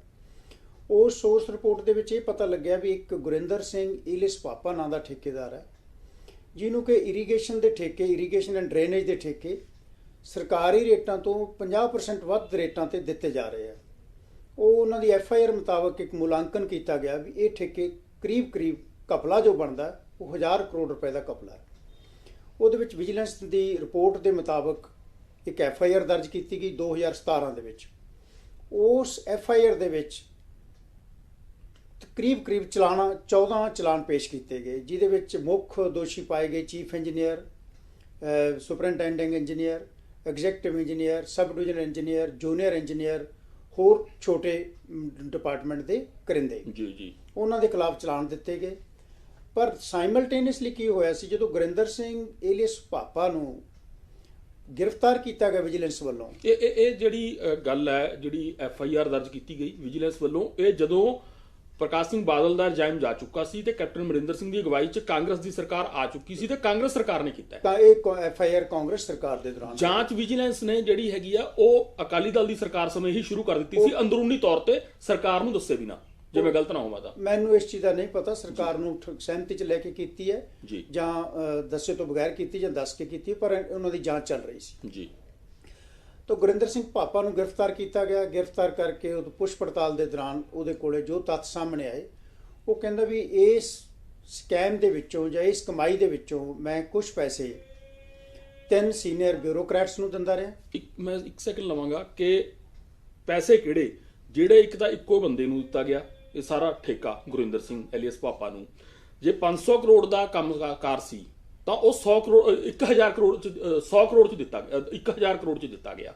ਇਹੀ ਬਣਿਆ ਨਾ, ਯਾਨੀ ਕਿ 500 ਕਰੋੜ ਦਾ ਘਪਲਾ ਤਾਂ ਪਹਿਲਾਂ ਹੀ ਆ ਗਿਆ ਨਾ, ਕਿ 500 ਕਰੋੜ ਦਾ ਕੰਮ 1000 ਕਰੋੜ ਚ ਜਿਹੜਾ ਆਵੰਟਨ ਕਰਤਾ ਉਹਦਾ, ਤੇ 500 ਕਰੋੜ ਦਾ ਪਹਿਲਾਂ ਹੀ ਫਾਇਦਾ ਬਚਾਤਾ। ਉਹ ਪੈਸੇ ਦਾ ਹਿਸਾਬ ਕਿਤਾਬ ਦਿੱਤਾ ਨਾ ਗੁਰਿੰਦਰ ਸਿੰਘ ਨੇ। ਇਹ ਨਹੀਂ ਕੁਝ ਕਹਿ ਸਕਦੇ ਵੀ ਉਹਨਾਂ ਨੂੰ ਉਹ ਰਿਸ਼ਵਤ ਦਿੰਦਾ ਰਿਹਾ ਜਾਂ ਕਮਾਈ, ਜਿਹੜਾ 500 ਕਰੋੜ ਵੱਧ ਸੀਗਾ ਉਹਦਾ ਹਿਸਾਬ ਤਾਂ ਵੀ ਦਊਗਾ। ਹਾਂਜੀ, ਤੇ ਪਤਾ ਨਹੀਂ ਆਪਦੇ ਕੋਲੋਂ ਦਿੰਦਾ ਰਿਹਾ ਜਾਂ ਆਪਣੀ ਕਮਾਈ ਚੋਂ ਦਿੰਦਾ ਰਿਹਾ, that is a matter of investigation. ਮੈਂ ਉਹਦੇ ਤੇ ਕਮੈਂਟ ਨਹੀਂ ਕਰ ਸਕਦਾ ਜੀ। ਤਾਂ ਉਹਨਾਂ ਨੇ ਕਿਹਾ ਜੀ ਮੈਂ KBS ਸਿੱਧੂ ਨੂੰ ਕੋਈ 7.5 ਕਰੋੜ ਰੁਪਏ ਦੇ ਕਰੀਬ ਪੈਸੇ ਦਿੱਤੇ ਜੀ। ਇਸੇ ਤਰ੍ਹਾਂ ਮੈਂ ਸਰਵੇਸ਼ ਕੌਸ਼ਲ ਜੀ ਨੂੰ ਦਿੱਤੇ ਪੈਸੇ, 5.5 ਕਰੋੜ 7 ਕਰੋੜ ਰਕਮ ਉਹ ਆ ਰਹੀ ਹੈ ਜੀ। ਇਸੇ ਤਰ੍ਹਾਂ ਮੈਂ ਕਾਨ ਸਿੰਘ ਪੰਨੂ ਜੀ ਨੂੰ 5 ਕਰੋੜ ਰੁਪਇਆ ਦਿੱਤਾ। ਇਸੇ ਤਰ੍ਹਾਂ ਸਰਦਾਰ ਜਨਮੇਜਾ ਸਿੰਘ ਸੇਖੋਂ ਉਸ ਵੇਲੇ ਦੇ ਸਿੰਚਾਈ ਮੰਤਰੀ ਸਨ, ਉਹਨਾਂ ਨੂੰ ਤੇ ਉਹਨਾਂ ਦੇ PA ਨੂੰ 5 ਕਰੋੜ ਦਿੱਤਾ ਜੀ। ਇਸੇ ਤਰ੍ਹਾਂ ਢਿੱਲੋਂ ਸਾਹਿਬ ਸਨ ਮੰਤਰੀ, ਉਹਨਾਂ ਤੋਂ ਬਾਅਦ ਬਣੇ ਸਿੰਚਾਈ ਮੰਤਰੀ, ਉਹਨਾਂ ਨੂੰ ਤੇ ਉਹਨਾਂ ਦੇ PA ਨੂੰ ਮੈਂ 5.5 ਕਰੋੜ ਦੇ ਕਰੀਬ ਪੈਸੇ ਦਿੱਤੇ ਆ। ਇਹ ਗੁਰਿੰਦਰ ਸਿੰਘ ਏਲੀਅਸ ਪਾਪਾ ਦਾ ਵਿਜੀਲੈਂਸ ਕੋਲ ਲਿਖਤੀ ਬਿਆਨ ਹੈ, ਜਿਸ ਦੇ ਉੱਪਰ ਉਹਦੇ ਆਪਣੇ ਖੁਦ ਦੇ ਦਸਤਖਤ ਹੈ ਔਰ ਨਾਲ ਵਿਟਨੈਸ ਦੇ ਦਸਤਖਤ ਹੈਗੇ ਉਹਦੇ ਉੱਪਰ ਜੀ। ਮੈਨੂੰ ਇਹ ਵੀ ਪਤਾ ਲੱਗਿਆ ਉਹ ਜਿਹੜਾ ਨੋਟ ਹੈ ਉਹਦਾ ਹੈਂਡ ਰਿਟਨ ਨੋਟ, ਉਹਨੇ ਆਪਣੇ ਹੱਥ ਨਾਲ ਇਹ ਬਿਆਨ ਆਪਣਾ ਲਿਖ ਕੇ ਦਿੱਤਾ ਹੋਇਆ ਜੀ, ਪਰ ਸਾਡੇ ਕੋਲ ਇਹਦੀ ਟਾਈਪਡ ਕਾਪੀ ਹੈ ਜੀ। ਤਾਂ ਉਹਨੂੰ ਹੋਰ ਪੁੱਛ ਪੜਤਾਲ ਕੀਤੀ ਗਈ ਵੀ ਤੂੰ ਹੋਰ ਕੀ ਕੁਛ ਇਸ ਤੋਂ ਇਲਾਵਾ, ਫਿਰ ਉਹਨੇ ਇਹ ਮੰਨਿਆ ਵੀ ਬਤੌਰ KBS ਸਿੱਧੂ ਨੇ ਬਤੌਰ ਫਾਈਨੈਂਸ਼ੀਅਲ ਕਮਿਸ਼ਨਰ ਪੰਜਾਬ ਇੱਕ 5 ਏਕੜ ਜ਼ਮੀਨ ਚੰਡੀਗੜ੍ਹ ਦੇ ਬਿਲਕੁਲ ਪੈਰਾਂ ਦੇ ਵਿੱਚ ਅਲਾਟ ਕੀਤੀ ਸੀ ਅਜੀਤ ਸਿੰਘ ਨਾਮ ਦੇ ਬੰਦੇ ਨੂੰ। ਉਹ ਅਜੀਤ ਸਿੰਘ ਨਾਮ ਦੇ ਬੰਦੇ ਨੇ ਉਸ ਦੇ ਵਿੱਚੋਂ 3.5 ਏਕੜ ਜ਼ਮੀਨ ਉਹ ਆਪਣੇ ਜੋ ਇੱਥੇ ਮਨੋਰ ਐਂਡ ਸੰਜ ਕੰਪਨੀ ਹੈ, ਬੜੇ ਮਸ਼ਹੂਰ ਨੇ ਜੀ, ਮਸ਼ਹੂਰ ਨੇ ਬਿਲਡਰ ਨੇ, ਉਹਨਾਂ ਨੂੰ ਵੇਚੀ ਹੈ। ਔਰ ਉਹਦੇ ਵਿੱਚੋਂ 75 ਲੱਖ ਰੁਪਇਆ ਪ੍ਰੋਫਿਟ ਚੋਂ ਮੈਂ ਆਪਣੇ ਹੱਥੀਂ KBS ਸਿੱਧੂ ਜੀ ਨੂੰ ਦੇ ਕੇ ਆਇਆ। ਇਹ ਵੀ ਲਿਖਤੀ ਹੈ ਬਿਆਨ ਦੇ ਵਿੱਚ। ਔਰ ਉਹਨਾਂ ਨੇ ਇਹ ਵੀ ਲਿਖਿਆ ਵੀ ਜਦੋਂ ਸਰਵੇਸ਼ ਕੌਸ਼ਲ ਜੀ ਨੂੰ ਮੈਂ ਪੈਸੇ ਕਿਸ ਤਰੀਕੇ ਦਿੰਦਾ ਸੀ, ਕਿਸੇ ਐਗਜ਼ੈਕਟਿਵ ਇੰਜੀਨੀਅਰ ਨੇ ਮੈਨੂੰ, ਉਹਨਾਂ ਜਿਹੜੇ ਚੀਫ ਸੈਕਟਰੀ ਸਨ ਉਸ ਵੇਲੇ ਦੇ, ਵੀ ਕਿਸੇ ਐਗਜ਼ੈਕਟਿਵ ਇੰਜੀਨੀਅਰ ਨੇ ਮੇਰੀ ਉਹਨਾਂ ਨਾਲ ਵਾਕਫੀਅਤ ਕਰਾਈ ਸੀ। ਉਹ ਮੈਨੂੰ ਇੱਕ ਮੋਬਾਈਲ ਫੋਨ ਲੈ ਦਿੰਦੇ ਸਨ ਤੇ ਉਹ ਮੋਬਾਈਲ ਫੋਨ ਉਸੇ ਤੇ ਮੇਰੀ ਗੱਲ ਹੁੰਦੀ ਸੀ। ਕੁਝ ਸਮੇਂ ਬਾਅਦ ਉਹ ਮੋਬਾਈਲ ਫੋਨ ਔਰ ਨੰਬਰ ਬਦਲ ਦਿੱਤਾ ਜਾਂਦਾ ਸੀ ਔਰ ਨਵਾਂ ਮੋਬਾਈਲ ਦੇ ਦਿੱਤਾ ਜਾਂਦਾ ਸੀ, ਉਸੇ ਤੇ ਮੇਰੀ ਉਹਨਾਂ ਨਾਲ ਗੱਲਬਾਤ ਹੁੰਦੀ ਸੀ। ਸੋ ਇਹ ਸਾਰੀ ਗੱਲਬਾਤ ਹੋਈ ਤੁਹਾਡੇ ਪ੍ਰੈਸ ਦੇ ਸਾਹਮਣੇ। ਉਹ ਕਿਸੇ ਵੇਲੇ ਨੋਟ ਕਿਸੇ ਕੋਈ ਸੀਨੀਅਰ ਪੱਤਰਕਾਰ ਆਈ ਨਹੀਂ, ਬਿਲਕੁਲ ਆਈ ਨਹੀਂ, ਪੰਜਾਬੀ ਟ੍ਰਿਬਿਊਨ ਦਾ ਪੱਤਰਕਾਰ, ਉਹਦੇ ਹੱਥ ਲੱਗ ਗਈ ਉਹ ਖਬਰ, ਨੋਟ ਉਹਦੇ ਹੱਥ ਲੱਗ ਗਿਆ। ਉਹਨਾਂ ਨੇ ਪੁਖਤਾ ਉਹਦੇ ਤੇ ਹੋਰ ਐਵੀਡੈਂਸ ਲੈ ਕੇ ਡਿਪਾਰਟਮੈਂਟ ਤੋਂ ਜਾਂ ਵਿਜੀਲੈਂਸ ਤੋਂ ਜਿੱਥੋਂ ਵੀ ਉਹਨਾਂ ਦੇ ਸੋਰਸ ਹੋਣਗੇ ਲੈ ਕੇ ਅਖਬਾਰ ਦੇ ਵਿੱਚ ਖਬਰ ਲਾਈ ਇਸ ਬਾਰੇ ਵੀ ਆ ਉਹਦਾ ਬਿਆਨ ਹੈ। ਉਸ ਬਿਆਨ ਤੇ ਅੱਗੇ ਕੋਈ ਕਾਰਵਾਈ ਨਹੀਂ ਕੀਤੀ ਜਾ ਰਹੀ। ਇਹ ਸਾਰਾ ਕੁਝ ਕਾਂਗਰਸ ਸਰਕਾਰ 'ਚ ਹੋ ਰਿਹਾ ਸੀ, ਸਾਰਾ ਕੁਝ ਕਾਂਗਰਸ ਕੈਪਟਨ ਅਮਰਿੰਦਰ ਸਿੰਘ ਜਦੋਂ ਮੁੱਖ ਮੰਤਰੀ ਸਨ, ਬਿਲਕੁਲ ਉਦੋਂ ਹੋ ਰਿਹਾ ਸੀ। ਤਾਂ ਉਸ ਵੇਲੇ ਫਿਰ ਵਿਜੀਲੈਂਸ ਨੇ ਇੱਕ ਚਿੱਠੀ ਲਿਖੀ ਪੰਜਾਬ ਸਰਕਾਰ ਨੂੰ ਵੀ ਅਸੀਂ 2 ਮੰਤਰੀਆਂ ਨੂੰ ਔਰ 2 ਸਾਬਕਾ ਮੰਤਰੀਆਂ ਜਰਮੇਜਾ ਸਿੰਘ ਸੇਖੋਂ ਜਿਨ੍ਹਾਂ ਦੇ ਨਾਮ ਪਹਿਲਾਂ ਉਹਨਾਂ ਤੋਂ ਬਾਅਦ ਜਿਹੜੇ ਸਿੰਚਾਈ ਮੰਤਰੀ ਬਣੇ ਸ਼ਰਨਜੀਤ ਸਿੰਘ ਢਿੱਲੋਂ, ਬਿਲਕੁਲ ਔਰ 3 ਆਫੀਸਰ ਜਿਨ੍ਹਾਂ ਦੇ ਮੈਂ ਪਹਿਲਾਂ ਨਾਮ ਲੈ ਚੁੱਕਿਆ, KBS Sidhu, Sarvesh Kaushal and ਕਾਨ ਸਿੰਘ ਪੰਨੂ ਜੀ। ਔਰ ਮੰਤਰੀਆਂ ਦੇ ਦੋਨਾਂ PA ਨੂੰ ਅਸੀਂ ਇਨਕੁਆਇਰੀ ਕਰਨੀ ਹੈ, ਸਾਨੂੰ ਪਰਮਿਸ਼ਨ ਦਿੱਤੀ ਜਾਵੇ। Section 17A prevention of corruption act the permission ਲੈਣ ਦੀ ਜ਼ਰੂਰਤ ਹੈ। ਜਿਹਦੇ ਚ ਸਾਬਕਾ ਜਿਹੜੇ ਮੰਤਰੀ ਰਹੇ ਨੇ ਉਹਨਾਂ ਖਿਲਾਫ ਤੇ ਜਿਹੜੇ ਬਿਊਰੋਕਰੇਟ ਨੇ ਉਹਨਾਂ ਖਿਲਾਫ ਜਦੋਂ ਤੁਸੀਂ ਕਾਰਵਾਈ ਕਰਨੀ ਹੁੰਦੀ ਤਾਂ ਉਹ ਪ੍ਰਵਾਨਗੀ ਲੈਣੀ ਹੁੰਦੀ ਹੈ, ਜੇ ਲਾਜ਼ਮੀ ਹੈ, ਜੇ ਉਹ ਰੰਗੇ ਹੱਥੀ ਨਾ ਪਕੜੇ ਜਾਣ ਤਾਂ। ਸਰਕਮਸਟੈਂਸ਼ੀਅਲ ਐਵੀਡੈਂਸ ਆ ਗਿਆ ਸੀ ਗੁਰਿੰਦਰ ਸਿੰਘ ਐਲੀਅਸ ਪਾਪਾ ਦੇ ਲਿਖਤੀ ਬਿਆਨ ਰਾਹੀਂ ਜੀ।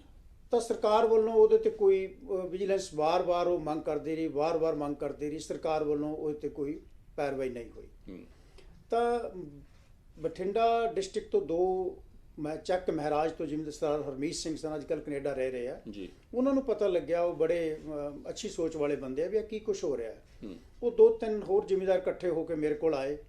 ਅਸੀਂ ਸਰਕਾਰ ਨੂੰ ਲੀਗਲ ਨੋਟਿਸ ਦਿੱਤਾ ਵੀ ਇਹਨਾਂ ਨੂੰ ਸੈਂਕਸ਼ਨ ਟੂ ਪ੍ਰੋਸੀਕਿਊਟ ਦਿਓ ਜੀ, ਤਾਂ ਕਿ ਗੱਲ ਅੱਗੇ ਵਧੇ। ਇੰਨਾ ਵੱਡਾ ਘਪਲਾ ਹੈ, ਸਰਕਾਰ ਨੇ ਉਹ ਤੇ ਕੁਝ ਨਹੀਂ ਕੀਤਾ ਜੀ। ਪਰ ਇਹਦੇ ਚ ਮੈਂ ਥੋੜਾ ਜਿਹਾ ਪਹਿਲਾਂ ਆਪਾਂ ਇਹ ਵੀ ਜਾਣ ਲਈਏ, 1000 ਕਰੋੜ ਦੇ ਕੰਮ ਤਾਂ ਗੁਰਿੰਦਰ ਸਿੰਘ ਐਲੀਅਸ ਪਾਪਾ ਨੂੰ ਦੇ ਦਿੱਤੇ ਗਏ, ਤਾਂ ਉਸ ਵਾਸਤੇ ਉਸ ਵਾਸਤੇ ਓਪਨ ਬਿਡ ਹੋਈ ਸੀ, ਆਨਲਾਈਨ ਟੈਂਡਰ ਮੰਗੇ ਗਏ ਸੀ, ਤਾਂ ਜਿਹੜੇ ਹੋਰ ਠੇਕੇਦਾਰ ਨੇ ਇਸ ਕੰਮ ਨੂੰ ਕਰਨ ਵਾਲੇ ਉਹ ਕੀ ਕਰ ਰਹੇ ਸੀ, ਤਾਂ ਉਹਨਾਂ ਨੂੰ ਉਹ ਕਿਵੇਂ ਬਾਹਰ ਹੋਏ ਰੇਸ ਚੋਂ?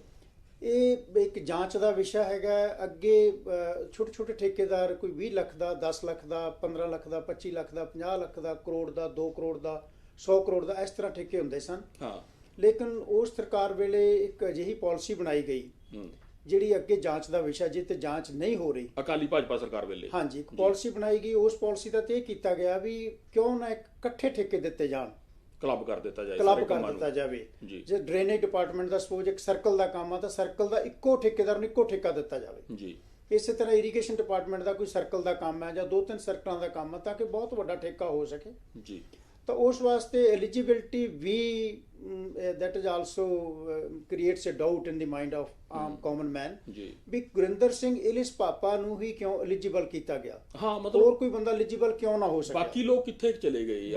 ਇਹ ਵੀ ਜਾਂਚ ਦਾ ਵਿਸ਼ਾ ਹੈ। ਬਾਕੀ ਹੋਰ ਕੋਈ ਠੇਕੇਦਾਰ ਜਾਂ ਫਿਰ ਇਹ ਘਪਲਾ ਕਰਨਾ ਸੀ, ਇਸ ਸਕੈਮ ਨੂੰ ਅੰਜਾਮ ਦੇਣਾ ਸੀ, ਇਸ ਨੂੰ ਅੰਜਾਮ ਦੇਣ ਵਾਸਤੇ ਹੀ ਇਹ ਘਾੜਤ ਘੜੀ ਗਈ ਕਿ ਸਾਰੇ ਕੰਮਾਂ ਨੂੰ ਕਲੱਬ ਕਰ ਦਿੱਤਾ ਜਾਏ ਤਾਂ ਕਿ ਹੋਰ ਐਲੀਜੀਬਿਲ ਨਾ ਰਹੇ, ਜਾਂ ਹੋਰਾਂ ਨੂੰ ਪਤਾ ਹੀ ਨਾ ਲੱਗੇ ਕਿ ਐਡਾ ਵੱਡਾ ਕੰਮ ਲਾਟ ਹੋਣ ਜਾ ਰਿਹਾ। ਨਹੀਂ ਪਤਾ ਲੱਗ ਜੇ ਤਾਂ ਵੀ ਐਲੀਜੀਬਲ ਆਦਮੀ ਠੇਕਾ ਲੈ ਸਕੇਗਾ ਨਾ। ਜੇ ਕੋਈ 500 ਕਰੋੜ ਦਾ ਠੇਕਾ ਤਾਂ ਹਰ ਬੰਦਾ ਤਾਂ ਲੈ ਨਹੀਂ ਸਕੇਗਾ।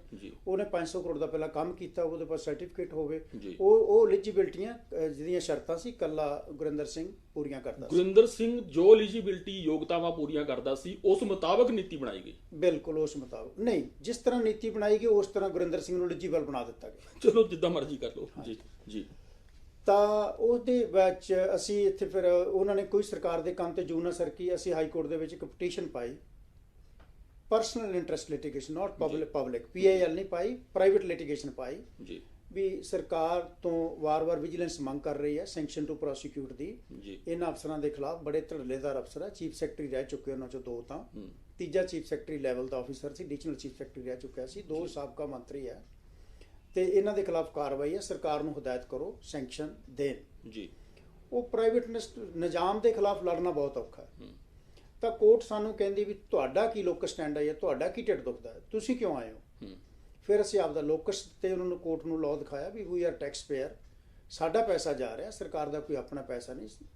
ਤਾਂ ਫਾਰਚੂਨੇਟਲੀ ਉਹਦੇ ਵਿੱਚ ਸਰਕਾਰ ਦੇ ਵੱਲੋਂ ਇੱਕ ਰਿਪਲਾਈ ਆ ਗਿਆ ਵੀ ਇਹ ਤਾਂ ਜੀ ਪਬਲਿਕ ਇੰਟਰਸਟ ਲਿਟੀਗੇਸ਼ਨ ਬਣਦੀ ਹੈ, ਇਹ ਪਬਲਿਕ ਇੰਟਰਸਟ ਲਿਟੀਗੇਸ਼ਨ ਪਾ ਲੈਣ। ਤਾਂ ਸਾਨੂੰ ਹੈਂਡਲ ਮਿਲ ਗਿਆ, ਕੋਰਟ ਨੇ ਸਾਨੂੰ ਪਰਮਿਸ਼ਨ ਦੇ ਦਿੱਤੀ, ਸਿੰਗਲ ਬੈਂਚ ਨੇ, ਵੀ ਤੁਸੀਂ ਪਬਲਿਕ ਇੰਟਰਸਟ ਲਿਟੀਗੇਸ਼ਨ ਪਾ ਲਓ ਜੀ। ਫਿਰ ਅਸੀਂ ਪਬਲਿਕ ਇੰਟਰਸਟ ਲਿਟੀਗੇਸ਼ਨ ਪਾਈ। ਉਹ 2 ਜੱਜਾਂ ਦੇ ਲੱਗਦੀ ਹੈ, ਚੀਫ ਸਾਹਿਬ ਦੇ ਔਰ ਨਾਲ ਦੂਸਰੇ ਜੱਜ ਸਾਹਿਬਾਨ ਦੇ। ਪਬਲਿਕ ਇੰਟਰਸਟ ਲਿਟੀਗੇਸ਼ਨ ਜਿਸ ਦਿਨ ਸੁਣਵਾਈ ਲਈ ਲੱਗੀ, ਉਸ ਦਿਨ ਪੰਜਾਬ ਸਰਕਾਰ ਦਾ ਵਕੀਲ ਉੱਥੇ ਹਾਜ਼ਰ ਸੀ। ਤਾਂ ਉਹਨਾਂ ਨੇ ਬਿਆਨ ਦਿੱਤਾ ਜੀ ਸਾਡੇ ਧਿਆਨ 'ਚ ਇਹ ਗੱਲ, ਚੀਫ ਮਿਨਿਸਟਰ ਸਾਹਿਬ ਦੇ ਧਿਆਨ 'ਚ, ਅਸੀਂ ਇੱਥੇ ਕਾਰਵਾਈ ਕਰ ਰਹੇ ਹਾਂ। ਧੂਰੀਵਾਲਾ ਸਾਹਿਬ ਨੇ ਕਿਹਾ। ਹਾਂ, ਧੂਰੀਵਾਲਾ ਸਾਹਿਬ ਪੇਸ਼ ਹੋਏ ਸਨ ਪੰਜਾਬ ਸਰਕਾਰ ਵੱਲੋਂ ਜੀ। ਤਾਂ ਅਸੀਂ ਚਲੋ ਚੀਫ ਸਾਹਿਬ ਨੇ ਕਿਹਾ ਠੀਕ ਹੈ ਜੇ ਕਰ ਹੀ ਰਹੇ ਆ ਤੇ ਇਹਨਾਂ ਨੂੰ ਕਰਨ ਦਿਓ, ਫਿਰ ਤੁਹਾਡੇ ਕਰਨ ਵਾਲਾ ਕੁਛ ਹੈ ਨਹੀਂ ਜੀ। ਅਸੀਂ ਕਿਹਾ ਜੀ ਅਸੀਂ ਸੀਬੀਆਈ ਦੀ ਮੰਗ ਕੀਤੀ, ਪੰਜਾਬ ਸਰਕਾਰ ਇਸ sitting tight over the matter, ਕੁਝ ਕਰ ਨਹੀਂ ਰਹੇ ਕਿ 2017 ਦਾ ਪਰਚਾ 2020 ਆ ਗਿਆ, ਹੁਣ ਤੱਕ ਕੁਝ ਕੀਤਾ ਨਹੀਂ ਇਹਨਾਂ ਨੇ ਜੀ। ਚਲੋ ਜਦੋਂ ਕੋਰਟ ਨੇ ਕਿਹਾ ਵੀ ਸਰਕਾਰ ਕਰ ਰਹੀ ਹੈ ਤੇ ਲੈਟ them ਟੇਕ ਐਕਸ਼ਨ, ਇਹਨਾਂ ਨੂੰ ਲੈ ਲੈਣ ਦਿਓ, ਉਹਨਾਂ ਨੇ ਕੁਝ ਨਹੀਂ ਕੀਤਾ। ਅਸੀਂ ਫਿਰ ਰਿਮਾਈਂਡਰ ਭੇਜੇ, ਹਾਈ ਕੋਰਟ ਦਾ ਆਰਡਰ ਭੇਜਿਆ, ਫਿਰ ਕੁਝ ਨਹੀਂ ਕੀਤਾ ਸਰਕਾਰ ਨੇ। ਫਿਰ ਅਸੀਂ ਦੁਬਾਰਾ ਉਹਦੇ 'ਚ ਰਿਵਾਈਵਲ ਦੀ ਐਪਲੀਕੇਸ਼ਨ ਪਾਤੀ ਵੀ ਇਹਨੂੰ ਰਿਵਾਈਵ ਕਰੋ। ਈਡੀ ਨੇ ਵੀ ਪਰਚਾ ਦਰਜ ਕੀਤਾ ਹੋਇਆ, ਈਡੀ ਵੀ ਕੁਝ ਨਹੀਂ ਕਰ ਰਹੀ। ਇਨਫੋਰਸਮੈਂਟ ਡਾਇਰੈਕਟੋਰੇਟ ਕਦੋਂ ਐਂਟਰ ਹੁੰਦੀ ਹੈ ਇਸ ਕੇਸ 'ਚ? ਇਨਫੋਰਸਮੈਂਟ ਡਾਇਰੈਕਟੋਰੇਟ ਨੂੰ ਐਂਟਰ ਇਸ ਤਰ੍ਹਾਂ ਹੋਇਆ ਵੀ ਜਿਸ ਦਿਨ ਗੁਰਿੰਦਰ ਸਿੰਘ ਏਲਿਸ ਪਾਪਾ ਨੂੰ ਗ੍ਰਿਫਤਾਰ ਕੀਤਾ ਜਾ ਰਿਹਾ ਜੀ, ਉਸ ਤੋਂ 1 ਦਿਨ ਪਹਿਲਾਂ ਗੁਰਿੰਦਰ ਸਿੰਘ ਨੇ 2 ਬੈਂਕਾਂ ਦੇ ਵਿੱਚੋਂ 100 ਕਰੋੜ ਰੁਪਇਆ ਕੈਸ਼ ਵਿਡਰਾਅ ਕਰ ਲਿਆ ਸੀ। 2017 ਦੀ ਗੱਲ ਹੈ ਇਹ। 2017 ਉਹਦੀ ਗ੍ਰਿਫਤਾਰੀ ਤੋਂ ਪਹਿਲਾਂ। ਮੈਂ 2017 ਸ਼ਬਦ ਇਸ ਕਰਕੇ ਵਰਤ ਰਿਹਾ ਕਿ ਇਹ ਨੋਟਬੰਦੀ ਤੋਂ ਪਹਿਲਾਂ ਦੀਆਂ ਗੱਲਾਂ ਨੇ। ਹਾਂਜੀ ਜੀ। ਤਾਂ ਉਹਨਾਂ 100 ਕਰੋੜ ਰੁਪਏ ਉਹ ਵਿਜੀਲੈਂਸ ਈਡੀ ਨੂੰ ਇਸ ਗੱਲ ਦਾ ਪਤਾ ਲੱਗਾ ਔਰ ਈਡੀ ਨੇ ਆਪਦੇ ਲੈਵਲ ਤੇ ਇੱਕ ਪਰਚਾ ਦਰਜ ਕੀਤਾ ਜਿਹਦੀ ਅੱਜ ਤੱਕ ਵੀ ਈਡੀ ਇਨਕੁਆਇਰੀ ਕਰ ਰਹੀ ਹੈ। ਉਹਦੇ ਚ ਅੱਗੇ ਕੀ ਹੋਇਆ ਮੈਨੂੰ ਬਹੁਤ ਹੀ ਪਰ ਮੇਰੀ ਇੱਕ ਜਾਣਕਾਰੀ ਹੈ ਕਿ ਇਨਫੋਰਸਮੈਂਟ ਡਾਇਰੈਕਟੋਰੇਟ ਦੇ ਜਲੰਧਰ ਜ਼ੋਨਲ ਆਫਿਸ ਨੇ ਇਹ ਪਰਚਾ ਦਰਜ ਕੀਤਾ ਸੀ, ਪਰ ਉਹਨਾਂ ਦਾ ਇਹ ਕਹਿਣਾ ਹੈ, ਇਨਫੋਰਸਮੈਂਟ ਡਾਇਰੈਕਟੋਰੇਟ ਦਾ ਲਿਖਤੀ ਤੌਰ ਤੇ ਕਹਿਣਾ, ਮੈਂ ਪੜ੍ਹਿਆ ਉਹ ਡਾਕੂਮੈਂਟ, ਕਿ ਵਿਜੀਲੈਂਸ ਬਿਊਰੋ ਪੰਜਾਬ ਉਹਨਾਂ ਨੂੰ ਗੁਰਿੰਦਰ ਸਿੰਘ ਏਲੀਅਸ ਪਾਪਾ ਦੇ ਜੋ ਲਿਖਤੀ ਬਿਆਨ ਨੇ ਜਿਨ੍ਹਾਂ ਦੀ ਆਪਾਂ ਹੁਣ ਜ਼ਿਕਰ ਕਰ ਰਹੇ ਆ, ਇਹਦੀ ਕਾਪੀ ਤੱਕ ਪ੍ਰੋਵਾਈਡ ਨਹੀਂ ਕਰਵਾ ਰਿਹਾ। ਇਹ ਬਿਲਕੁਲ ਤੁਹਾਡੀ ਗੱਲ ਠੀਕ ਹੈ। ਇਨਫੋਰਸਮੈਂਟ ਡਾਇਰੈਕਟੋਰੇਟ ਨੂੰ ਪੰਜਾਬ ਸਰਕਾਰ ਵੱਲੋਂ ਔਰ ਵਿਜੀਲੈਂਸ ਵੱਲੋਂ ਪ੍ਰੋਪਰ ਕੋਆਪਰੇਸ਼ਨ ਨਹੀਂ ਦਿੱਤੀ ਗਈ ਜੀ। ਜੇ ਪ੍ਰੋਪਰ ਕੋਆਪਰੇਸ਼ਨ ਦਿੱਤੀ ਜਾਂਦੀ ਜਾਂ ਡਾਕੂਮੈਂਟਸ ਦਿੱਤੇ ਜਾਂਦੇ ਸ਼ਾਇਦ ਉਹ ਇਹਦਾ ਕੋਈ ਉਹਨੂੰ ਸਿਰੇ ਲਾਉਂਦੇ ਇਸ ਕਿਉਂਕਿ ਮੈਂ ਇਸ ਚੀਜ਼ ਨੂੰ ਥੋੜਾ ਜਿਹਾ ਤਾਂ ਜੋੜਦੇ ਆ, ਜਦੋਂ ਤੁਸੀਂ ਕਿਹਾ ਹੈ ਕਿ ਗੁਰਿੰਦਰ ਸਿੰਘ ਏਲੀਅਸ ਪਾਪਾ ਨੇ ਵਿਜੀਲੈਂਸ ਬਿਊਰੋ ਕੋਲ ਲਿਖਤੀ ਤੌਰ ਤੇ ਮੰਨਿਆ ਕਿ ਮੈਂ ਇੰਨੇ ਕਰੋੜ ਰੁਪਈਆ ਫਲਾਣੇ ਮੰਤਰੀ ਨੂੰ ਦਿੱਤਾ, ਇੰਨੇ ਕਰੋੜ ਰੁਪਈਆ ਫਲਾਣੇ ਬਿਊਰੋਕਰੇਟ ਨੂੰ ਦਿੱਤਾ, ਇੰਨੇ ਕਰੋੜ ਰੁਪਈਆ ਫਲਾਣੇ ਨੂੰ ਦਿੱਤਾ, ਤਾਂ ਇਨਫੋਰਸਮੈਂਟ ਡਾਇਰੈਕਟੋਰੇਟ ਕੇਸ ਦਰਜ ਕਰਦੀ ਹੈ ਕਿ 2 ਬੈਂਕਾਂ ਚੋਂ 100 ਕਰੋੜ ਰੁਪਈਆ ਗੁਰਿੰਦਰ ਸਿੰਘ ਨੇ ਕਢਵਾਇਆ ਹੈ। ਤਾਂ ਉਹ ਇਹ ਗੱਲਾਂ ਕਿ ਮੈਂ ਇੰਨੇ ਕਰੋੜ ਵੰਡਿਆ ਤੇ ਉਹ 100 ਕਰੋੜ ਰੁਪਏ ਦਾ ਜਿਹੜਾ ਉਹ ਕੇਸ ਹੈ, ਇਹ ਦੋਵੇਂ ਜੁੜਦੀਆਂ ਨੇ ਆਪਸ 'ਚ। ਜੇਕਰ ਵਿਜੀਲੈਂਸ ਬਿਊਰੋ ਪੰਜਾਬ ਉਹਨਾਂ ਨੂੰ ਉਹ ਦੇ ਦਿੰਦਾ ਹੈ ਤਾਂ ਮੇਰੇ ਖਿਆਲ 'ਚ ਉਹ ਕੇਸ ਮਜ਼ਬੂਤ ਹੋ ਜਾਂਦਾ ਹੈ। ਈਡੀ ਮੇਰੇ ਖਿਆਲ ਜੋ ਮੈਂ ਸਮਝ ਪਾ ਰਿਹਾ ਬਤੌਰ ਪੱਤਰਕਾਰ ਕਿ ਇਨਫੋਰਸਮੈਂਟ ਡਾਇਰੈਕਟੋਰੇਟ ਨੂੰ ਸ਼ਾਇਦ ਪੂਰੀ ਤਰ੍ਹਾਂ ਕਾਬਜ਼ ਨਹੀਂ ਹੋਣ ਦੇਣਾ ਚਾਹੁੰਦਾ ਸੀ ਵਿਜੀਲੈਂਸ ਬਿਊਰੋ ਇਸ ਕੇਸ ਦੇ ਉੱਤੇ। ਇਹ ਪਤਾ ਨਹੀਂ ਵਿਜੀਲੈਂਸ ਬਿਊਰੋ ਨਹੀਂ ਹੋਣ ਦੇਣਾ ਚਾਹੁੰਦਾ ਸੀ ਜਾਂ ਸਰਕਾਰ ਨਹੀਂ ਹੋਣ ਦੇਣਾ ਚਾਹੁੰਦਾ ਸੀ, that is matter of investigation. ਜਾਂ ਇਸ ਗੱਲ ਨੂੰ ਈਡੀ ਜਾਣੇ ਵੀ ਅਸੀਂ 2017 ਦਾ ਪਰਚਾ 2019 ਦਾ ਪਰਚਾ ਦਰਜ ਕੀਤਾ, ਅਸੀਂ ਉਹ ਤੇ ਕੀ ਕਰ ਰਹੇ। ਮੇਰੇ ਖਿਆਲ ਅੱਜ ਤੱਕ ਈਡੀ ਨੇ ਵੀ ਕੁਝ ਨਹੀਂ ਕੀਤਾ। ਤਾਂ ਉਸ ਤੋਂ ਬਾਅਦ ਦੁਬਾਰਾ ਅਸੀਂ ਉਹ 'ਚ ਰਿਵਾਈਵਲ ਪਾਈ ਤਾਂ ਦੁਬਾਰਾ ਚੀਫ ਸਾਹਿਬ ਕੋਰਟ ਦੇ ਵਿੱਚ ਲੱਗੀ ਉਹ PIL ਜੀ ਸੀਬੀਆਈ ਨੂੰ ਇਨਵੈਸਟੀਗੇਸ਼ਨ ਰੈਫਰ ਕਰਨ ਲਈ। ਤਾਂ ਉੱਥੇ ਪੰਜਾਬ ਸਰਕਾਰ ਵੱਲੋਂ ਅੰਡਰਟੇਕਿੰਗ ਦਿੱਤੀ ਗਈ ਅਸੀਂ 4 ਹਫ਼ਤਿਆਂ ਦੇ ਵਿੱਚ ਇਹਨੂੰ ਕਨਕਲੂਡ ਕਰ ਦਿਆਂਗੇ। ਉਹ ਅੰਡਰਟੇਕਿੰਗ ਦਿੱਤੀ ਗਈ 2021 ਦੇ ਵਿੱਚ ਜੀ, ਜਦੋਂ ਚਰਨਜੀਤ ਸਿੰਘ ਚੰਨੀ ਮੁੱਖ ਮੰਤਰੀ ਬਣ ਚੁੱਕੇ। ਨਹੀਂ, ਉਸ ਤੋਂ ਪਹਿਲਾਂ ਦੀ ਕੈਪਟਨ ਅਮਰਿੰਦਰ ਸਿੰਘ ਸੀ। ਹਾਂਜੀ, ਉਸ ਤੋਂ ਪਹਿਲਾਂ ਦੀ ਗੱਲ ਆ 2000। ਉਸ ਤੋਂ ਬਾਅਦ ਵੀ ਕੋਈ ਕਾਰਵਾਈ ਨਹੀਂ ਹੋਈ। 4 ਹਫ਼ਤੇ ਲੰਘ ਗਏ। 4 ਹਫ਼ਤੇ ਨਹੀਂ, ਕਈ ਮਹੀਨੇ ਲੰਘ ਗਏ ਜੀ। 8-10 ਮਹੀਨੇ ਲੰਘਣ ਬਾਅਦ ਜਦੋਂ ਕੁਝ ਵੀ ਨਾ ਹੋਇਆ ਫਿਰ ਅਸੀਂ ਉਹਨੂੰ ਲੀਗਲ ਨੋਟਿਸ ਦਿੱਤਾ, ਰਿਮਾਈਂਡਰ ਦਿੱਤਾ, ਫਿਰ ਰਿਮਾਈਂਡਰ ਦਿੱਤਾ, ਫਿਰ ਕੁਝ ਨਾ ਆਇਆ, ਫਿਰ ਅਸੀਂ ਕੰਟੈਂਪਟ ਪਾਈ ਵੀ ਇਹਨਾਂ ਨੇ 4 ਹਫ਼ਤੇ ਦੀ ਅੰਡਰਟੇਕਿੰਗ ਦਿੱਤੀ ਆ, ਕੁਝ ਕਾਰਨ ਜੀ ਉਹਦੇ ਤੇ ਕੁਝ ਨਹੀਂ ਕੀਤਾ ਗਿਆ। ਫਿਰ ਵਨ ਫਾਈਨ ਮਾਰਨਿੰਗ ਉਹਨਾਂ ਨੇ ਆ ਕੇ ਸਟੇਟਮੈਂਟ ਦਿੱਤੀ ਜੀ ਅਸੀਂ ਇਹਨਾਂ ਨੂੰ ਸੈਂਕਸ਼ਨ ਟੂ ਪ੍ਰੋਸੀਕਿਊਟ ਦੇ ਰਹੇ ਹਾਂ। ਨਹੀਂ, ਜਿਹੜੀ ਇਹ ਸੈਂਕਸ਼ਨ ਟੂ ਪ੍ਰੋਸੀਕਿਊਟ ਦੀ ਜਿਹੜੀ ਉਹਨਾਂ ਨੇ ਇਹ ਦਿੱਤੀ ਹੈ ਸਟੇਟਮੈਂਟ ਦਿੱਤੀ ਹੈ, ਇਹ ਕੈਪਟਨ ਅਮਰਿੰਦਰ ਸਿੰਘ ਦੀ ਸਰਕਾਰ ਵੇਲੇ ਗਈ, ਚਰਨਜੀਤ ਸਿੰਘ ਚੰਨੀ ਦੀ ਸਰਕਾਰ ਵੇਲੇ ਗਈ, ਜਾਂ ਭਗਵੰਤ ਸਿੰਘ ਮਾਨ ਦੀ ਸਰਕਾਰ ਵੇਲੇ? ਮੌਜੂਦਾ ਸਰਕਾਰ ਵੇਲੇ ਭਗਵੰਤ ਸਿੰਘ ਮਾਨ ਦੀ ਸਰਕਾਰ ਨੇ ਆ ਕੇ ਕੀਤਾ ਸਾਰਾ ਕੁਝ। ਆ ਕੇ ਉਹਨਾਂ ਨੇ ਕਿਹਾ ਜੀ ਅਸੀਂ ਉਹਨਾਂ ਨੂੰ ਸੈਂਕਸ਼ਨ ਟੂ ਇਨਵੈਸਟੀਗੇਟ ਦੇਤੀ ਹੈ ਜੀ। ਪਰ ਉਹ ਡਾਕੂਮੈਂਟ ਸਾਨੂੰ ਨਹੀਂ ਦਿੱਤਾ ਗਿਆ, ਕੋਰਟ ਨੂੰ ਬਿਆਨ। ਤਾਂ ਉਹ ਜਦੋਂ ਡਾਕੂਮੈਂਟ ਸੈਂਕਸ਼ਨ ਉਹਨਾਂ ਦੇ ਹੱਥ ਲੱਗੀ, ਅਫਸਰਾਂ ਦੇ ਹੱਥ ਲੱਗੀ, ਜਿਨ੍ਹਾਂ ਦੇ ਨਾਮ ਘਪਲੇ 'ਚ ਆਪਾਂ ਪਹਿਲਾਂ ਲੈ ਚੁੱਕੇ ਹਾਂ, ਜੀ, ਉਹਨਾਂ ਨੇ ਕਿਹਾ ਵੀ ਇਹ ਸੈਂਕਸ਼ਨ ਤਾਂ ਗਲਤ ਹੈ ਜੀ। ਕੀ ਗਲਤੀ ਹੈ ਜੀ ਉਸ 'ਚ? ਕਿਉਂਕਿ ਮੈਂ ਪਹਿਲਾਂ ਜ਼ਿਕਰ ਕੀਤਾ, ਮੈਂ ਪੜ੍ਹੀ ਆ ਉਹ ਸੈਂਕਸ਼ਨ ਜੀ। ਉਹ ਸੈਂਕਸ਼ਨ ਟੂ ਇਨਵੈਸਟੀਗੇਟ ਦੇਤੀ। ਇਨਵੈਸਟੀਗੇਸ਼ਨ ਦੇ ਵਿੱਚ ਪਰਚਾ ਦਰਜ ਕਰਕੇ ਬੰਦੇ ਨੂੰ ਗ੍ਰਿਫਤਾਰ ਕੀਤਾ ਜਾ ਸਕਦਾ, ਇਨਕੁਆਇਰੀ ਦੇ ਵਿੱਚ ਗ੍ਰਿਫਤਾਰ ਨਹੀਂ ਕੀਤਾ ਜਾ ਸਕਦਾ, ਇਨਕੁਆਇਰੀ ਤੁਸੀਂ ਬਾਹਰ ਦੀ ਬਾਹਰ ਕਰ ਸਕਦੇ। ਜਦ ਕਿ ਉਹ ਰੰਗੇ ਹੱਥੀ ਕੋਈ ਬੰਦਾ ਨਹੀਂ ਫੜਿਆ, ਸਿਰਫ ਗੁਰਿੰਦਰ ਸਿੰਘ ਏਲੀਅਸ ਪਾਪਾ ਦੀ ਹੀ ਲਿਖਤੀ ਬਿਆਨ ਤੇ ਬੰਦੇ ਜਿਹੜੇ ਸ਼ਾਮਲ ਨੇ ਉਹ। ਨਹੀਂ, ਜੇ ਰੰਗੇ ਹੱਥੀ ਫੜਿਆ ਹੁੰਦਾ ਫਿਰ ਤਾਂ ਸੈਕਸ਼ਨ 17 ਦੀ ਪਰਮਿਸ਼ਨ ਲੈਣ ਲੋੜ ਦੀ ਲੋੜ ਨਹੀਂ ਸੀ ਜੀ। ਤਾਂ ਉਹਨਾਂ ਆਫੀਸਰਸ ਨੇ ਹਾਈ ਕੋਰਟ 'ਚ ਉਹਨੂੰ ਚੈਲੰਜ ਕਰਤਾ ਵੀ ਇਨਵੈਸਟੀਗੇਸ਼ਨ ਦੀ ਸੈਂਕਸ਼ਨ ਡਾਇਰੈਕਟਲੀ ਕਿਵੇਂ ਦੇ ਸਕਦੇ ਜੀ। ਤਾਂ ਉੱਥੇ ਪੰਜਾਬ ਸਰਕਾਰ ਦੇ ਵਕੀਲ ਨੇ ਪਹਿਲੀ ਤਰੀਕ ਤੇ ਹੱਥ ਖੜੇ ਕਰਤੇ, ਮੌਜੂਦਾ ਸਰਕਾਰ ਦੇ ਸਰਕਾਰੀ ਵਕੀਲ ਨੇ, ਵੀ ਸਾਡੇ ਤੋਂ ਗਲਤੀ ਲੱਗ ਗਈ। ਇਹ ਕੋਰਟ 'ਚ ਕਿਹਾ ਹੈ, ਕੋਰਟ 'ਚ ਰਿਕਾਰਡਡ ਹੈ। ਆਮ ਆਦਮੀ ਪਾਰਟੀ ਯਾਨੀ ਕਿ ਭਗਵੰਤ ਸਿੰਘ ਮਾਨ ਦੀ ਅਗਵਾਈ ਵਾਲੀ ਸਰਕਾਰ ਦੇ ਵੱਲੋਂ ਪੇਸ਼ ਹੋਏ ਵਕੀਲ ਨੇ। ਬਿਲਕੁਲ ਜੀ, ਵੀ ਸਾਡੇ ਤੋਂ ਗਲਤੀ ਲੱਗ ਗਈ, ਅਸੀਂ ਇਹਨੂੰ ਦਰੁਸਤ ਕਰਕੇ ਇਨਕੁਆਇਰੀ ਦੀ ਪਰਮਿਸ਼ਨ ਦੇ ਰਹੇ ਹਾਂ ਜੀ। ਫਿਰ ਇਨਕੁਆਇਰੀ ਦੀ ਪਰਮਿਸ਼ਨ ਦਿੱਤੀ ਗਈ, ਹੁਣ ਇਨਕੁਆਇਰੀ ਕਰ ਰਹੇ ਆ। ਇਨਵੈਸਟੀਗੇਸ਼ਨ ਦੀ ਥਾਂ ਤੇ ਫਿਰ ਹੁਣ ਇਨਕੁਆਇਰੀ ਦੀ ਪਰਮਿਸ਼ਨ ਦਿੱਤੀ ਗਈ, ਹੁਣ ਇਨਕੁਆਇਰੀ ਦੀ ਪਰਮਿਸ਼ਨ ਦਿੱਤੀ, ਜਿਹਦੇ 'ਚ ਗ੍ਰਿਫਤਾਰ ਕਰਨ ਦੀ ਲੋੜ ਨਹੀਂ ਹੁੰਦੀ ਬੰਦੇ ਨੂੰ, ਜਿਹਦੇ 'ਚ ਗ੍ਰਿਫਤਾਰ ਤੇ ਉਸ ਨੂੰ ਚੈਲੰਜ ਨਹੀਂ ਕਰ ਸਕਦੇ। ਉਸ ਨੂੰ ਉਹਨੇ ਉਸ ਤੋਂ ਦੇਖੋ ਲਾਅ ਤਾਂ ਹੈ ਨਾ ਵੀ ਤੁਸੀਂ ਇਨਵੈਸਟੀਗੇਸ਼ਨ ਨੂੰ ਜਾਂ ਇਨਕੁਆਇਰੀ ਨੂੰ ਤਾਂ ਨਾ ਫੇਸ ਤੁਹਾਨੂੰ ਕਰਨਾ ਹੀ ਪਏਗਾ ਨਾ। ਉੱਥੇ ਥੋੜਾ ਜਾ ਕੇ ਕਹਿ ਸਕਦਾ ਸੀ ਇਨਕੁਆਇਰੀ ਫੇਸ ਨਹੀਂ। ਮੈਂ ਤੇ ਤਕਨੀਕੀ ਤੌਰ ਤੇ ਕਹਿੰਦਾ ਨਾ ਕਿ ਵੀ ਹੁਣ ਜਨਮੇਜਾ ਸਿੰਘ ਸੇਖੋਂ ਤੋਂ ਪੁੱਛਗਿੱਛ ਹੋਈ ਹੈ 30 ਦਸੰਬਰ ਨੂੰ, ਸਰਵੇਸ਼ ਕੌਸ਼ਲ ਤੋਂ 9 ਤਰੀਕ ਨੂੰ, ਮੈਨੂੰ ਜਿੱਥੋਂ ਤੱਕ ਜਾਣਕਾਰੀ ਹੈ 9 ਜਨਵਰੀ ਨੂੰ ਪੁੱਛਗਿੱਛ ਹੋਣ ਜਾ ਰਹੀ ਹੈ, ਤਾਂ ਉਹ ਤਾਂ ਹੀ ਹੋ ਰਹੀ ਹੈ ਨਾ ਕਿ ਜਦੋਂ ਉਹਨੂੰ ਇਨਵੈਸਟੀਗੇਸ਼ਨ ਤੋਂ ਇਨਕੁਆਇਰੀ 'ਚ ਤਬਦੀਲ ਕੀਤਾ ਹੈ। ਬਿਲਕੁਲ ਠੀਕ ਹੈ ਜੀ। ਪਰ ਜੋ ਤੁਸੀਂ ਸਵਾਲ ਕੀਤਾ, ਬੜਾ ਵਾਜਬ ਸਵਾਲ ਕੀਤਾ ਵੀ ਕੀ ਉਹ ਗ੍ਰਿਫਤਾਰ ਕੀਤੇ ਜਾ ਸਕਦੇ ਜਾਂ ਨਹੀਂ। ਹਾਂ, ਗ੍ਰਿਫਤਾਰ ਤਾਂ ਪਰਚਾ ਆਲਰੇਡੀ ਦਰਜ ਹੈ, ਉਸ ਪਰਚੇ 'ਚ ਹੀ ਨਾਮਜ਼ਦ ਹੋ ਚੁੱਕੇ ਆ ਇਹ ਜੀ। ਚਾਹੇ ਕੋਕੀਡ ਦਾ ਬਿਆਨ ਆ, ਔਰ ਜੇ ਉਹਨਾਂ ਕੋਲੇ ਪੁਖਤਾ ਵਿਜੀਲੈਂਸ ਕੋਲੇ ਸ਼ਾਹਦ ਪ੍ਰੂਫ ਹੈਗੇ ਆ ਜੀ, ਜੇ ਪੁਖਤਾ ਪ੍ਰੂਫ ਹੈਗੇ ਤਾਂ ਗ੍ਰਿਫਤਾਰ ਕਰਨ 'ਚ ਕੋਈ ਦਿੱਕਤ ਨਹੀਂ, ਗ੍ਰਿਫਤਾਰ ਕਰ ਲੈਣਾ ਚਾਹੀਦਾ ਜੀ। ਪਰ ਇਹ ਤੁਹਾਨੂੰ ਵਿਜੀਲੈਂਸ ਜਾਣੇ ਕਿਉਂ ਨਹੀਂ ਗ੍ਰਿਫਤਾਰ ਕਰ ਰਹੇ, ਜਾਂ ਮੌਜੂਦਾ ਸਰਕਾਰ ਜਾਣੇ ਕਿਉਂ ਨਹੀਂ ਗ੍ਰਿਫਤਾਰ ਕਰ ਰਹੇ ਜੀ। ਸੋ ਇੱਥੇ ਇਹ ਖੜੀ ਹੈਗੀ ਗੱਲ। ਕੰਟੈਂਪਟ ਸਾਡੀ ਚੱਲ ਰਹੀ ਹੈ। ਕੰਟੈਂਪਟ ਦੇ ਵਿੱਚ ਜਦੋਂ ਸਾਨੂੰ ਉਹ ਦਿੰਦੇ ਆ ਆਰਡਰ ਵੀ ਅਸੀਂ ਇਨਵੈਸਟੀਗੇਸ਼ਨ ਦਾ ਦਿੱਤਾ ਜਾਂ ਇਨਕੁਆਇਰੀ ਦਾ ਦਿੱਤਾ ਔਰ ਅਸੀਂ ਮੌਜੂਦਾ ਸਟੇਟਸ ਲੈ ਕੇ ਜੀ ਜੇ ਕੁਝ ਨਹੀਂ ਕਰਦੇ, ਸਾਨੂੰ ਪਤਾ ਵਿਜੀਲੈਂਸ ਅੱਜ ਤੱਕ ਨਹੀਂ ਕੁਝ ਕਰ ਰਹੀ ਗੀ, ਬੁਲਾ ਕੇ ਬਿਆਨ ਲੈ ਲੈ, ਬੁਲਾ ਕੇ ਬਿਆਨ ਲੈ ਲੈ, ਇਹ ਕੋਈ ਚੀਜ਼ ਨਹੀਂ ਗੀ। ਇਹ ਤਾਂ ਮੈਂ ਤੁਹਾਨੂੰ ਪਹਿਲਾਂ ਵੀ ਕਿਹਾ ਹੈਗਾ, 2017 ਦਾ ਪਰਚਾ 2023 ਆ ਗਿਆ। ਅੱਜ ਤੱਕ ਤਾਂ ਸਾਰੀ ਐਵੀਡੈਂਸ ਟੈਂਪਰ ਵਿਦ ਹੋ ਰਹੀ ਹੈ, ਐਵੀਡੈਂਸ ਖਤਮ ਹੋ ਰਹੀ ਹੈ। ਉਹ ਜਿਹੜੇ ਵਿਟਨੈਸ ਹੈਗੇ ਆ, ਕੋਈ ਫੌਰਨ ਚਲੇ ਗਏ ਹੋਣਗੇ, ਹੋ ਸਕਦਾ ਕੋਈ ਖੁਦਾ ਨੂੰ ਪਿਆਰੇ ਵੀ ਹੋ ਗਏ ਹੋਣ, ਨਾ ਵੀ ਹੋਣ। ਕ੍ਰਿਮੀਨਲ ਕੇਸ ਦੇ ਵਿੱਚ ਤਾਂ ਜਿੰਨਾ ਤੁਸੀਂ ਪ੍ਰੋਲੋਂਗ ਕਰੋਗੇ ਉਹਨਾਂ ਅਕਿਊਜ਼ਡ ਨੂੰ ਬੈਨੀਫਿਟ ਹੈ। ਸੋ ਅੱਜ ਤੱਕ 2017 2023 6 ਸਾਲ ਹੋਣ ਚੱਲੇ ਆ, ਕੁਝ ਨਹੀਂ ਹੋਇਆ ਅੱਜ ਤੱਕ। ਸੋ ਅਸੀਂ ਜੇ ਕੁਝ ਨਹੀਂ ਇਹ ਕਰਦੇ ਤਾਂ ਸਾਨੂੰ ਮੇਰੇ ਕਲਾਇੰਟਸ ਵੱਲੋਂ ਫੌਰਨ ਤੋਂ ਆ ਰਹੇ ਵਾਪਸ, ਅਸੀਂ ਦੁਬਾਰਾ ਫਿਰ ਮੰਗ ਕਰਾਂਗੇ ਸੀਬੀਆਈ ਦੀ ਇਨਕੁਆਇਰੀ ਦੀ। ਮੇਰਾ ਆਖਰੀ ਸਵਾਲ ਹੈ, ਪਰ ਤੁਹਾਨੂੰ ਜਦੋਂ ਤੁਸੀਂ ਹਾਈ ਕੋਰਟ ਪਹਿਲੀ ਵਾਰ ਗਏ ਸੀ ਤਾਂ ਤੁਹਾਨੂੰ ਹਾਈ ਕੋਰਟ ਦਾ ਪਹਿਲਾ ਸਵਾਲ ਸੀ ਕਿ ਤੁਹਾਡਾ ਕੀ ਇੰਟਰਸਟ ਹੈ ਇਸ 'ਚ, ਕੀ ਤੁਹਾਨੂੰ ਇਸ ਵਾਸਤੇ ਕੋਈ ਲਾਲਚ ਦਿੱਤਾ ਗਿਆ, ਤੁਹਾਨੂੰ ਵੀ ਅਪਰੋਚ ਕੀਤਾ ਗਿਆ, ਜਾਂ ਕੀ ਜੋ ਸਥਿਤੀ ਹੈ ਇਸ ਵਕਤ? ਨਹੀਂ, ਹਾਈ ਕੋਰਟ ਦਾ ਤਾਂ ਇਹ ਸੀ ਵੀ ਇੱਕ ਗੁਨਾਹ ਹੋ ਗਿਆ, ਗੁਨਾਹ ਦੇ ਬਾਰੇ ਪਰਚਾ ਦਰਜ ਹੋ ਗਿਆ ਜੀ। ਉਹ ਪਰਚੇ 'ਚ ਵਿਜੀਲੈਂਸ ਜਾਂ ਕੋਈ ਵੀ ਇਨਵੈਸਟੀਗੇਸ਼ਨ ਏਜੰਸੀ ਉਹ A ਕੰਮ ਕਰ ਰਹੀ, B ਕੰਮ ਕਰ ਰਹੀ, ਤੁਸੀਂ ਕੌਣ ਹੈ, ਤੁਹਾਡਾ ਕੀ ਢਿੱਡ? ਨਹੀਂ, ਉਹ ਠੀਕ ਹੈ। ਮੈਂ ਤੁਹਾਨੂੰ ਪੁੱਛਿਆ ਕਿ ਤੁਹਾਨੂੰ ਹੁਣ ਤੱਕ ਕਿਸੇ ਨੇ ਕੋਈ ਲਾਲਚ ਦਿੱਤਾ ਹੈ, ਅਪਰੋਚ ਕੀਤਾ ਹੈ, ਕੋਈ ਧਮਕੀ ਆਈ ਹੈ, ਕਿਸੇ ਤਰ੍ਹਾਂ ਨਾਲ ਤੁਹਾਨੂੰ ਹੈਂਡਲ ਕਰਨ ਦੀ ਕੋਸ਼ਿਸ਼ ਕੀਤੀ ਹੈ? ਨਹੀਂ, ਨਾ ਮੈਨੂੰ, ਮੇਰੇ ਕਲਾਇੰਟਸ ਨੂੰ ਜ਼ਰੂਰ ਉਹਨਾਂ ਨੇ ਅਪਰੋਚ ਕਰਨ ਦੀ ਕੋਸ਼ਿਸ਼ ਕੀਤੀ ਸੀ, ਮੈਨੂੰ ਅੱਜ ਤੱਕ ਕਿਸੇ ਨੇ ਅਪਰੋਚ ਨਹੀਂ ਕੀਤਾ। ਪਰ ਮੇਰੇ ਕਲਾਇੰਟਸ ਵੀ ਇੰਨੇ ਪੱਕੇ ਆਦਮੀ ਆ, ਉਹਨਾਂ ਨੇ ਫਲੈਟਲੀ ਸੈਡ ਨੋ, ਅਸੀਂ ਤਾਂ ਜੀ ਕੇਸ ਪਾਤਾ, ਪਬਲਿਕ ਇੰਟਰਸਟ 'ਚ ਹੀ ਰਹਿਣਾ ਹੈ, ਤਾਂ ਅਸੀਂ ਪਬਲਿਕ ਇੰਟਰਸਟ ਰਹਿਣਾ, ਤੁਸੀਂ ਹਾਈ ਕੋਰਟ ਕੇਸ ਚੱਲਦਾ, ਉੱਥੇ ਜਾ ਕੇ ਆਪਣੀ ਪੈਰਵਾਈ ਕਰੋ ਜੋ ਕਰ ਸਕਦੇ ਹੋ। ਸਿੱਧੂ ਸਾਹਿਬ, ਕੋਈ ਹੋਰ ਤੱਥ ਰਹਿ ਗਿਆ ਹੋਏ ਫਰੋਲਣਾ ਇਸ ਕੇਸ ਦਾ? ਤੱਥ ਤਾਂ ਜੀ ਬੜੀ ਲੰਬੀ ਚੌੜੀ ਕਹਾਣੀ ਹੈ, ਤੁਸੀਂ ਪ੍ਰੈਸ ਵੀ ਸਾਰੀ, ਜੇ ਪ੍ਰੈਸ ਨਾ ਹੁੰਦੀ ਸ਼ਾਇਦ ਦਬੇ ਹੀ ਰਹਿ ਜਾਂਦਾ। ਬਿਲਕੁਲ। ਇਹ ਤਾਂ credit goes to Davinderpal Singh, ਜਿਹੜੇ ਦਵਿੰਦਰਪਾਲ ਸ਼ਰਮਾ ਜੀ, ਉਹਨਾਂ ਨੇ ਖਬਰ ਕੱਢੀ, ਲੋਕਾਂ ਤੱਕ ਗਈ, ਲੋਕਾਂ ਨੇ PIL ਪਾਈ। ਪਰ ਇਹਨੂੰ, ਮੈਨੂੰ ਤੁਹਾਨੂੰ ਬੇਨਤੀ ਨੂੰ 1000 ਕਰੋੜ ਰਹਿ ਕੇ ਨਾ ਸੰਭਵ ਕਰੋ, ਇਹ 1000 ਦਾ ਨਹੀਂ, ਇਹ ਬਹੁਤ ਵੱਡਾ ਸਕੈਮ ਹੈ। ਔਰ ਇਹਦੇ ਚ ਇਕੱਲੀ ਵਿਜੀਲੈਂਸ ਨਹੀਂ, ਇਹ ਬਹੁਤ ਕੁਝ ਰਲਿਆ ਹੋਇਆ ਹੈ, ਇਨਕਲੂਡਿੰਗ ਸਰਕਾਰਾਂ ਵੀ ਰਲੀਆਂ ਹੋਈਆਂ ਜਿਹੜੀਆਂ 2017 ਤੋਂ 2021 ਤੱਕ 4 ਸਾਲ ਸਰਕਾਰ why sitting tight over the matter ਵੀ ਅਸੀਂ ਸੈਂਕਸ਼ਨ ਟੂ ਪ੍ਰੋਸੀਕਿਊਟ ਹੀ ਨਹੀਂ ਦੇਣੀ।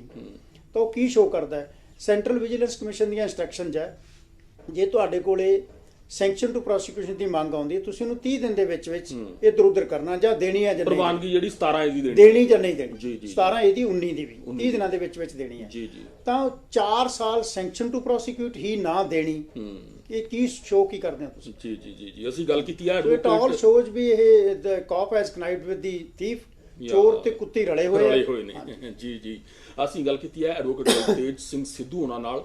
ਬਹੁਤ ਚਰਚਿਤ ਤੇ ਬਹੁ ਕਰੋੜੀ ਇਰੀਗੇਸ਼ਨ ਸਕੈਮ ਦੀ ਆਪਾਂ ਅੱਜ ਪਰਤਾਂ ਫਰੋਲੀਆਂ ਨੇ ਸਾਰੀਆਂ।